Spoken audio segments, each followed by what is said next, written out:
Okey, Assalamualaikum warahmatullahi wabarakatuh dan salam sejahtera. Apa khabar Ruka? Okey, terima kasih kerana sudi meluangkan masa untuk bersama saya bagi membincangkan topik berkenaan pembelajaran digital. Okey, yang pertama sekali boleh apa?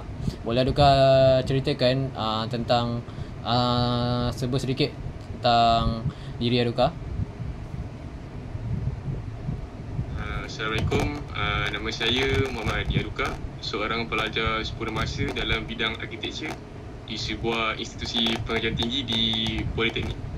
Saya kini berada di peringkat diploma dan banyak terlibat dalam projek reka bentuk dan kerja studio. Okey. Okey, kita terus ke soalan pertama.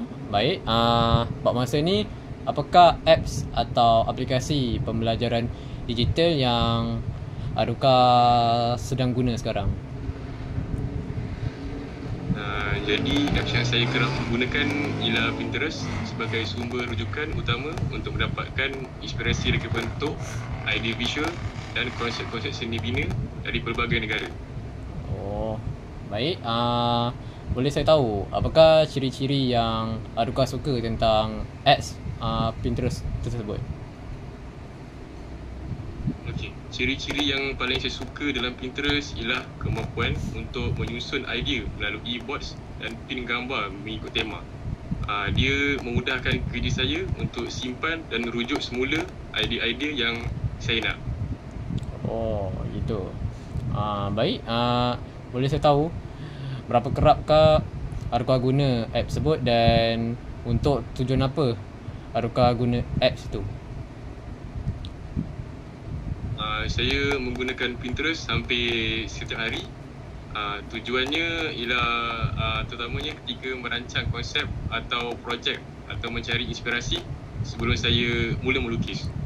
Oh, baik. Kita pergi soalan terakhir.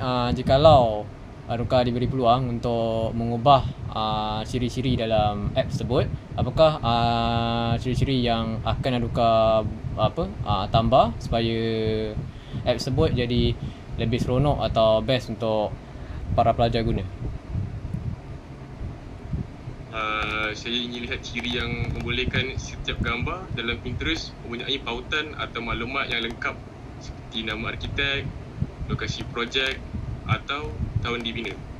Sebab kadang-kadang saya terjumpa gambar yang okey, cantik tapi tak ada maklumat teknikal atau sumber asal untuk dirujuk.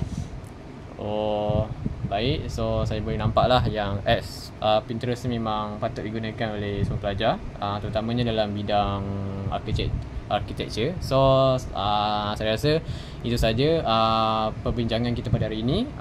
Terima kasih. Semoga segala ilmu yang kita kongsikan pada hari ini dapat memberikan manfaat pada kita berdua tentang pembelajaran digital. So, sekian saja. Terima kasih.